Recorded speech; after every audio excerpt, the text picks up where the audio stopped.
Je voudrais justement avoir des nouvelles têtes, des nouveaux programmes, des nouvelles analyses. Voilà. Alors, qui êtes-vous? Vous n'êtes pas un novice en politique, vous avez fait HEC, l'ENA dont vous êtes sorti deuxième, vous avez été inspecteur général des finances, vous avez travaillé dans différents cabinets ministériels sous les gouvernements de droite des années 90 et occupé entre 2004 et 2006 le poste de délégué général à l'intelligence économique au ministère de l'économie et des finances sous Raffarin et Villepin, avant de créer en 2007 l'Union populaire républicaine. Alors on peut pas dire que vous soyez hors système, hein. Ah mais je ne prétends pas spécialement être hors système. Très à la mode, hein. Oui, je sais. D'ailleurs, quand je vois M. Macron qui dit qu'il est hors système, ça fait doucement rigoler, en fait, tous les Français. Non, moi, ce que je fais, c'est que je fais des analyses depuis 10 ans bientôt. On va d'ailleurs fêter le 10e anniversaire de notre mouvement politique demain, puisque demain, ça fera 10 ans. Ça sera d'ailleurs au passage le 60e anniversaire du traité de Rome, dont j'invite les Français à faire sortir la France. Voilà.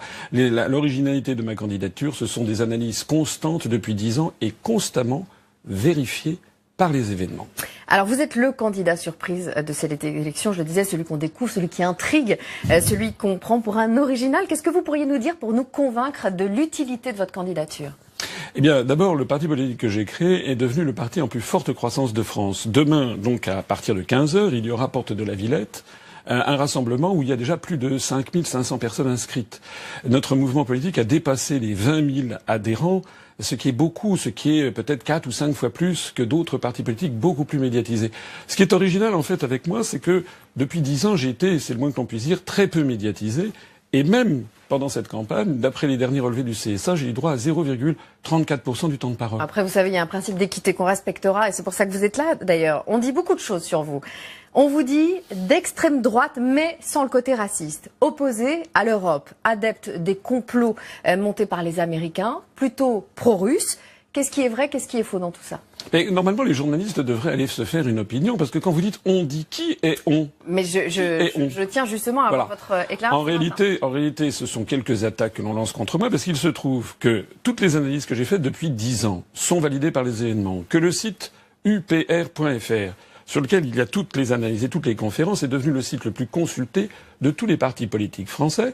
Il se trouve également que je n'ai pas d'affaires judiciaires, que je n'ai pas de compte à l'étranger, et donc, comme on ne sait pas m'attaquer, on essaie de lancer contre moi des calomnies, tout simplement, voilà. Mais je mets au défi quiconque, j'offre une caisse de 6 bouteilles de champagne à quiconque trouvera depuis 10 ans la moindre trace d'extrême droite dans le mouvement politique que j'ai créé. Alors vous êtes pour la sortie de l'Union européenne, de la zone euro et de l'OTAN. Vous n'avez pas peur qu'on se sente un peu seul? Non, pas du tout. Je reviens un instant sur ce que je disais précédemment. Il y a en France une seule instance qui est habilitée à fixer une étiquette politique, c'est le ministère français de l'Intérieur, qui m'a classé en divers et qui a classé ce mouvement politique en divers, puisque nous avons des Français venus de tous les horizons, d'ailleurs avec plutôt une majorité de gauche, comme on le verra d'ailleurs au grand rassemblement de demain 15h, porte de la Villette. Alors je veux, oui en effet, sortir de l'Union européenne, de l'euro et de l'OTAN. Notez bien que c'est la Suisse qui est dans cette situation et que la Suisse est le pays du monde qui reçoit le plus de conférences internationales dans le monde. Donc votre rêve, c'est que la France devienne la Suisse? Mon rêve, c'est que la France redevienne un pays indépendant. Et je vous ferai remarquer que c'est le principe même de l'élection présidentielle. Parce qu'actuellement, nous avons une élection avec une campagne qui est sombre dans l'indignité, en définitive. Avec d'ailleurs du complotisme, puisque, si j'ai bien compris, Monsieur Fillon... Mais l'article 5 de la Constitution française, et je ne cesserai de le rappeler tout au long de cette campagne, dit que le président de la République doit être le garant de l'indépendance nationale et de l'intégrité du territoire, c'est-à-dire de l'unité nationale. Donc moi, je fais ma campagne d'abord et avant tout là-dessus. Les autres sujets sont importants, j'en parle également, mais ce sont des sujets de nature législative qui seront traités au mois de mai, au mois de juin, pendant la campagne pour les législatives. Moi, ce que j'aimerais savoir, c'est ce que proposent les autres candidats en matière d'indépendance nationale. Je rappelle quand même aux gens qui m'écoutent que si la France sort de l'Union européenne et de l'euro, elle restera membre, elle restera liée au reste du monde par 6686 traités. Bilatéraux. Bilatéraux ou multilatéraux. Nous resterons membres de l'Organisation des Nations Unies, du Fonds monétaire international, de la Banque mondiale, d'Interpol, de l'UNESCO, de l'Organisation mondiale de la santé, etc., etc. Donc, c'est en fait un outil de la propagande que de faire croire que sortir de l'Union européenne serait se couper du monde. C'est le contraire qui est vrai. Voilà, vous faites votre campagne sur la sortie de l'Union européenne et vous ne faites pas de référendum après pour redemander au peuple de vous élire, de vous dire oui, puisque vous dites j'aurais été élu sur ce programme. Donc l'idée de Marine Le Pen de faire un référendum après l'élection vous semble absurde en fait. D'abord, moi, je ne vais pas faire un référendum pour demander aux Français s'ils sont d'accord pour que je mette en œuvre le programme pour lequel ils viendront de m'élire. Ça, c'est le premier point. Le deuxième point, c'est que les Français, ils ont voté en 2005 à 55% non à la Constitution européenne. Je faisais partie des non. On a vu la suite, c'est-à-dire que les référendums, personne ne vous dit si ensuite il va être suivi des faits. Troisièmement, Madame Le Pen, son projet, c'est le projet de David Cameron, qui avait fait la même chose, parce que Madame Le Pen, comme Monsieur Mélenchon, propose en fait de renégocier les traités. Eh bien moi, je ne veux pas me lancer dans une procédure de renégociation des traités, parce que je sais que c'est voué à rien. On voit, Monsieur Jospin avait dit qu'il allait renégocier les critères de Maastricht en 97. On a vu ce que ça a donné. Monsieur Hollande devait renégocier le traité, le TSCG en 2012. Ça n'a rien donné non plus. Donc pendant ce temps-là, il y a 800 personnes en France qui passent en dessous du seuil de pauvreté tous les jours. Est-ce qu'on peut dire que vous êtes une sorte de Marine Le Pen sans le rejet des migrants, des immigrés? Mais non, mais parce que, écoutez, Madame Le Pen, c'est un mouvement très à droite. Elle tient des propos parfois qui sont justifiés, sensés, c'est exact, mais elle tient aussi d'autres propos qui sont, à mon avis, scandaleux. Et d'ailleurs, si vous allez sur la page Facebook du Front National et si vous allez sur la page Facebook de l'UPR, vous verrez que ça n'a rien à voir. En fait, beaucoup de gens qui votent pour le Front National ne le font pas sur la question de l'indépendance nationale. Est-ce que vous pensez vraiment que l'unification de l'Europe s'est faite sur l'ordre des Américains, que le Dalai Lama est un agent de la CIA et que la création de l'État islamique est un complot de la CIA? Écoutez, moi je lis, on va pas encore parler de ça, moi je veux bien qu'on parle de ça. Ça fait partie de vous et de ce que vous êtes. Oui, mais écoutez, encore une fois, moi j'ai cité les articles de presse. Que le Dalai Lama soit financé par la CIA, c'est un article, beaucoup d'articles de presse, notamment un article du journal Libération de 1998 que les auditeurs trouveront en ligne sur notre site. Que la CIA ait été financée, que la CIA, ait financé la construction européenne dans les années 50 et 60, c'est de notoriété publique. J'ai aussi de quantité de preuves à vous montrer. La création de l'État islamique est un complot de la CIA? Écoutez, moi ce que je sais, c'est que le président des États-Unis aujourd'hui, Donald Trump, pendant la campagne aux États-Unis, avait dit que c'est derrière Daesh, c'était quand même le président Obama et Madame Clinton. Et parce qu'il reprochait à Obama d'avoir retiré les troupes américaines trop vite d'Irak. Écoutez, de toute façon, vous savez, beaucoup de Français, contrairement à ce que vous pouvez penser, se renseignent et valide tout à fait les informations que j'ai données. D'ailleurs, je voudrais dire donc quelque chose. Donc Daesh, c'est une création de la CIA pour vous? Daesh, en tout cas, reçoit des armes, et ça je peux vous le montrer, reçoit des armes venant des États-Unis, du Royaume-Uni, et a le soutien de l'Arabie Saoudite et du Qatar. Mais je voudrais dire quelque chose qui est très important sur ces questions. Parce que je sais bien qu'il y a des officines qui essayent de me faire passer pour un hurluberlu. Le président de la République, il est le chef des armées. Si quelqu'un qui devient chef de l'État, il doit prendre en compte ce qui agit au niveau international. Allez demander à Monsieur Hollande, qui a été écouté par la CIA, ça fait un scandale en 2015. Allez lui dire, est-ce que les services secrets, ça n'existe pas?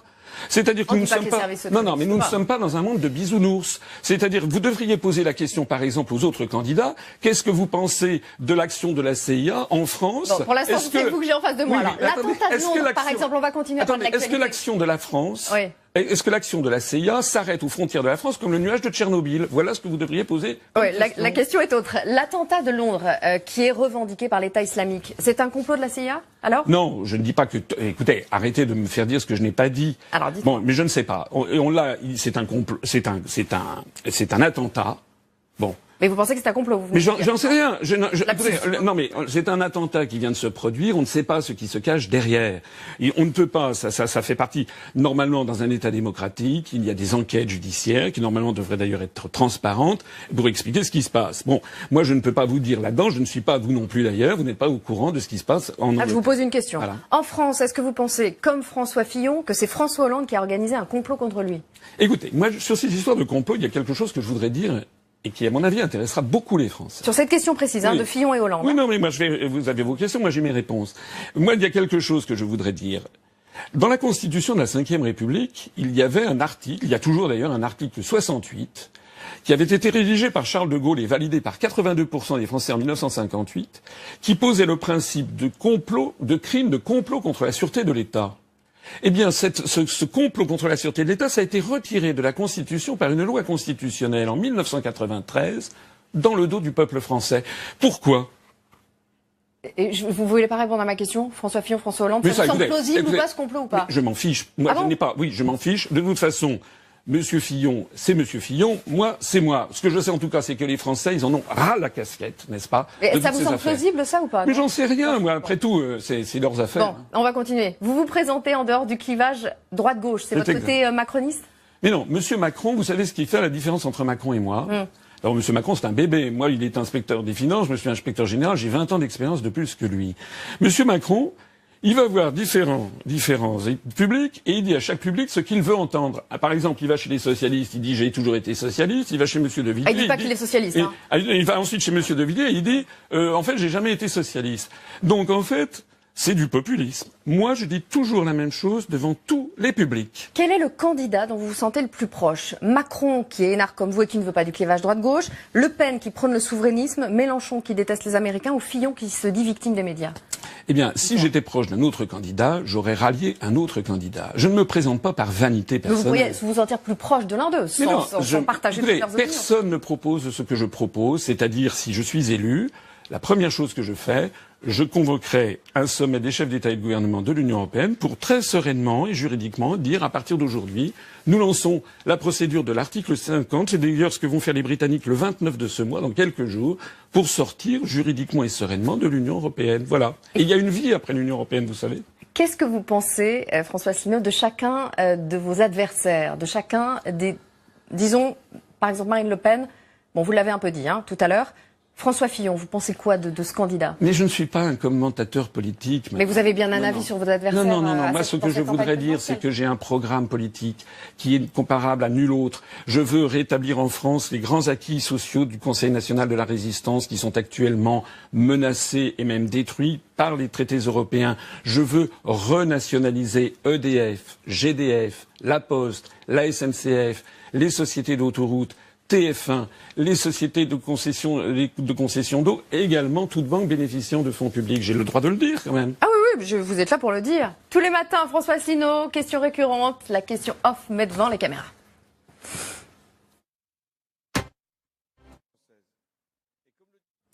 Bon, on n'aura pas le jingle, on l'aura demain peut-être. C'est off, entre nous, François Asselineau. Vous qui voyez des complots partout, on ne vous a jamais entendu sur le 11 septembre. Est-ce que c'est un coup de la CIA, là aussi? D'abord, je ne vois pas des complots partout. Je m'inscris en faux. Ça fait partie d'une campagne de dénigrement qui n'est pas correcte dans le cadre d'une campagne présidentielle. Mais le 11 septembre, je n'ai pas pris de position sur le 11 septembre. Je n'ai jamais évoqué ce sujet. Et pour quelle raison? Parce que vous pensez que la version officielle est exacte? Je n'ai pas à me prononcer sur cette question. D'ailleurs, puisque vous êtes journaliste, vous devriez vous intéresser à ce que pensent les Français. Moi, ça n'est pas le sujet. Non, mais le 11 septembre, vous prétendez à la plus haute fonction de l'État. C'est normal d'avoir une opinion sur le 11 septembre. Mais demandez donc aux autres candidats la même chose. Moi, je veux faire respecter la Constitution. Je veux être le candidat du Frexit, celui qui va permettre aux Français de reprendre leur souveraineté et leur indépendance et de nous sauver du désastre de l'euro, parce que l'euro, on n'en a malheureusement pas parlé, est en train de nous entraîner dans un désastre. On en a parlé au début. Le 11 septembre, vous n'en pensez rien. Ou ça vous dérange qu'on vous pose la question, le simple fait de vous poser la question vous dérange? Mais je ne vois pas pourquoi on me pose cette question à moi plus qu'à quelqu'un d'autre. Parce que vous avez une position sur certains événements qui n'est pas la même que les autres. Ça vous mais c'est pas du tout. Encore une fois, vous insistez, mais je regrette de ne pas vous avoir montré tous les éléments.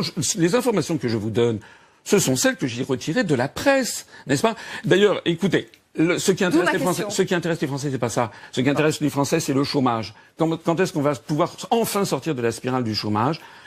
Si on sort de l'euro, nous pourrons gagner en l'espace de 2 ans 1 à 2 millions de chômeurs en moins de catégorie A. Ça, c'est un vrai sujet. Merci François Asselineau. La suite de la matinale, François-Xavier. Merci à vous deux. Évidemment, on va revenir tout au long de la matinée sur les propos de François Fillon qui attaque nommément le chef de l'État.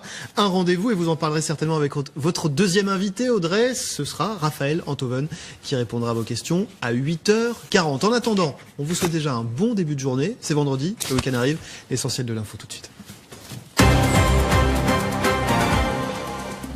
Et à la une ce matin, François Fillon, donc, qui accuse désormais nommément François Hollande. Le chef de l'État, dit-il, serait à la tête d'un cabinet noir qui aurait organisé les fuites dans la presse. Il dénonce un scandale d'État, des